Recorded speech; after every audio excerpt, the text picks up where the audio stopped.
നമുക്ക് വലിയൊരു സാക്ഷ്യം കേൾക്കാം. ഈ സഹോദരി കണ്ണുനീരോടെയാണ് ഇവിടെ നിൽക്കുന്നത്. പേരെന്താ? സുനിത. അതായത് ഈ സുനിതയ്ക്ക് 22ാമത്തെ വർഷമാണ് കർത്താവ് ഈ കുഞ്ഞിനെ നൽകുന്നത്. കുഞ്ഞിന്റെ പേരെന്താ? Liz Mary rose. എന്തിനാ കരയുന്നത്? 22ാമത്തെ വർഷം കർത്താവ് ഈ കുഞ്ഞിനെ കൊടുത്തു. എവിടെയൊക്കെ നമ്മുടെ ധ്യാനം കൂടിയത്? കോട്ടപ്പടിയിലും പിന്നെ പാലയൂരും വന്നിട്ടുണ്ടായിരുന്നു. ബ്രദറിനെ കണ്ട് ഞാൻ കൈവച്ച് പ്രാർത്ഥിച്ചിട്ടുണ്ടായിരുന്നു. എന്നിട്ട് ഞങ്ങൾ ഇന്ന് എല്ലാം വിട്ട് കളഞ്ഞതാണ്. മരുന്നൊന്നും ഞങ്ങൾ കഴിക്കില്ല എന്ന് പറഞ്ഞു. കുറേ ആൾക്കാർ ഞങ്ങളോട് ചോദിച്ചിട്ടുണ്ട്. മക്കളുണ്ടാവാത്തതിൻ്റെ ബുദ്ധിമുട്ട് ഞാൻ കുറേ അനുഭവിച്ച ആളാണ്. ഇപ്പം ഞാൻ മോളേനെ ഡോക്ടറെ അടുത്ത് പോയിട്ട് വരികയാണ്. അവൾക്ക് ചുമയാണ്. അപ്പോൾ ഇനി എക്സ്റേ എടുക്കണം എന്ന് പറഞ്ഞിട്ടുണ്ട്. അപ്പോൾ എനിക്ക് തോന്നി ഇവിടെ പുതുക്കൂടെ പോകുമ്പോൾ ഇതെന്തായാലും ഒരു സാക്ഷ്യം പറയണം. അത് വിചാരിച്ചിട്ട് ഞാൻ കയറിയത്. ഇത്ര വേഗം ഇവിടെ പറയാൻ പറ്റുമെന്ന് ഞാൻ വിചാരിച്ചില്ല. 22 വർഷങ്ങൾ. എൻ്റെ പേര് സുനിത, ഭർത്താവിൻ്റെ പേര് ഡേവിസ്, സ്ഥലം മറ്റം.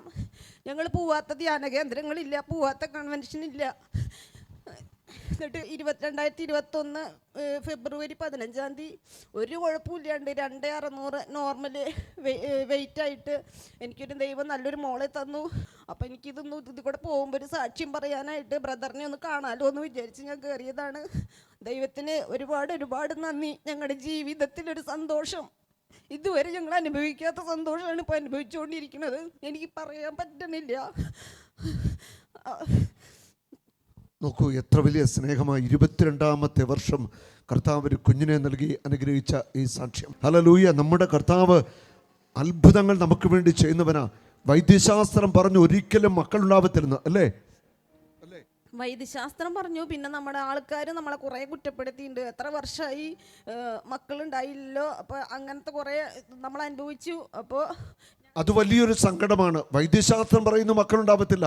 പക്ഷെ കൂടപ്പിറപ്പുകൾ അല്ലെ ബന്ധുക്കൾ കാണുന്നവരൊക്കെ പറയും മക്കളുണ്ടാവത്തില്ല. എന്താ ഉണ്ടാകാത്തത്? അധിക്ഷേപിച്ചൊക്കെ സംസാരിക്കുന്ന മനുഷ്യരുണ്ട് മക്കൾ ഉണ്ടാകാത്തതിൻ്റെ പേരിൽ. അതൊക്കെ വലിയ സങ്കടം നിറഞ്ഞ കാര്യമാണ്. ഇത് വലിയ ദൈവത്തിൻ്റെ ഒരിടപെടലാണ്. മന്ധ്യമായിരുന്ന ഈ മകളുടെ ഗർഭമാത്രത്തെ കർത്താവ് 22ാമത്തെ വർഷം അനുഗ്രഹിച്ച ഒരു കുഞ്ഞിനെ കൊടുത്തു. കരമടിച്ച് കർത്താവിനെ ഒന്ന് മഹത്വപ്പെടുത്തട്ടെ. Hallelujah, hallelujah, hallelujah, hallelujah, hallelujah, hallelujah. Praise the lord. സന്തോഷമായി.